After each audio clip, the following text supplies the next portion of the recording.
My dear students, তোমাদের আজ geography থেকে একটি প্রশ্নের আমি উত্তর দেব।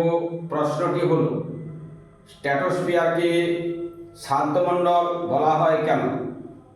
সাধারণত আমরা জানি বায়ুর দ্বিতীয় স্তর কোনটি না স্ট্র্যাটোস্ফিয়ার। সাধারণত এখানে কি থাকে না, বায়বীয় কণা, ধূলিকণা, জলীয় বাষ্প এখানে থাকে না।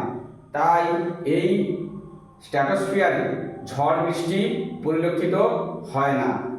তাই এই স্তরটাকে আমরা কি বলবো? শান্ত মণ্ডল বলবো। এখানকার সাধারণত পরিবেশ কি থাকে?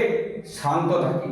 তাই এই স্ট্র্যাটোস্ফিয়ার নিয়ে সাধারণত জেট বিমানগুলি খুব সহজেই যাতায়াত করতে পারে।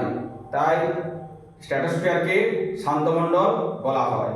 নিশ্চয়ই তোমরা বুঝতে পারলে যে স্ট্র্যাটোস্ফিয়ারকে শান্তমণ্ডল বলা হয় কেন। পরীক্ষা করলে তোমরা সুন্দরভাবে লিখে আসবে। আর যদি বুঝতে না পারো তাহলে কমেন্ট করবে।